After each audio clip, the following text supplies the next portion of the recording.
মুন্সিগঞ্জের সিরাজদিখানের শেখরনগরে মানুষের ঢল। চৈত্রের ভোর থেকেই দলে দলে আসছেন মানুষ। লাখো মানুষের পদচারণায় মুখর ইসামতি তীরের এই জনপদ। মেলার পসরা ঘিরে বেচাকেনার ধুম। গৃহস্থালী সামগ্রী ছাড়াও লোকজ নানা পণ্য, শিশুদের খেলনা, বেত, বাঁশ, মৃৎশিল্পের নানা সামগ্রীর পসরা আকৃষ্ট করছে আগতদের। বিক্রি হচ্ছে ঢোল, বাঁশি, মুড়ি মুড়কি। আর নাগরদোলা ও ট্রেন ভ্রমণ সহ নানা রাইডসে চড়ছেন শিশুদের সঙ্গে বড়রাও। প্রত্যন্ত এই অঞ্চলের উৎসবে নিরাপত্তার কাজ করছেন সেনাবাহিনী সহ বিপুল সংখ্যক আইন শৃঙ্খলা রক্ষাকারী বাহিনী।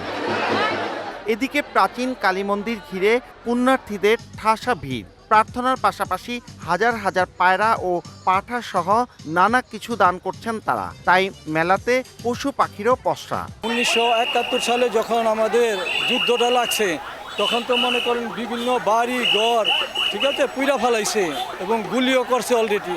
তখন আমাদের মন্দিরও ওই পাকিস্তানিরা করছে কি গুলি করছে, বাট গুলিও লাগে নাই, আর আগুন যে দিছে ঠিক আছে আগুনও লাগে নাই। সেই ক্ষেত্রে ওই পাকিস্তানিরা নিজেরাই বমি করতে করতে যায় অবস্থা।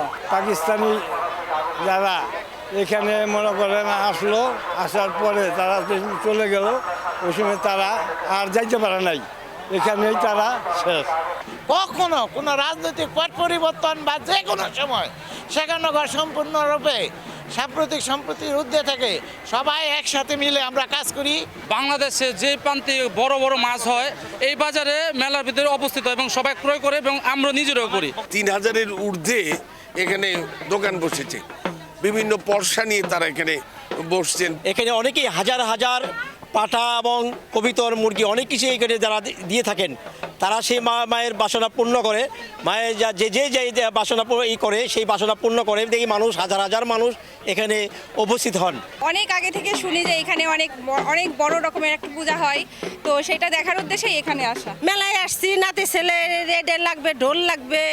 অনেক আনন্দ, এখানে অনেক কিছু পাওয়া যায়, অনেক কিছু ভালো লাগে। আসলে বাচ্চারা অনেক আনন্দ বোধ করে। যা মনে বাসনা করে তাই পূর্ণ হয়। এটা যুগ যুগ ধরে এই মা কালী জাগ্রত আছে। দুদিনের এই দুনিয়াতে বসেছে রঙের মেলা, রং বেরঙের রং ছিটিয়ে করছে মানুষ কত খেলা। সবচেয়ে বড় সৌন্দর্য হচ্ছে এই মেলার অসংখ্য মানুষের উপস্থিতি। সব সম্প্রদায়ের লোকজন এখানে জয়েন করেছে আমাদের এই পূজা দেখার জন্য। বিভিন্ন দেশ থেকে এসছে, বিদেশ থেকেও আসে।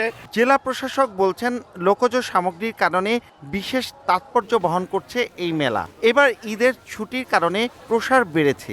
অসাধারণ অনুভূতি এটা। আমাদের যে ট্র্যাডিশনাল যে আমাদের গ্রামীণ যে অনুভূতি, সেটাকে সবাইকে আমার মনে হয় যে বিভিন্ন এলাকা থেকে লোকজন এসছে এবং মুন্সিগঞ্জের শেখরনগরের এই সময়টা আসলে আনন্দে উদ্বেলিত হয়ে ওঠে, কারণ সবাই এই গ্রামীণ চর্চাটা তাদের মধ্যে হয়। 901 বঙ্গাব্দ থেকে স্থানীয় ঋষি সম্প্রদায় এই পূজা এবং মেলার প্রচলন শুরু করে।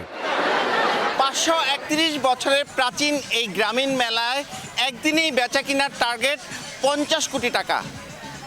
মুন্সিগঞ্জের শেখরনগর থেকে নাসির উদ্দিন উজ্জ্বল, সময় সংবাদ।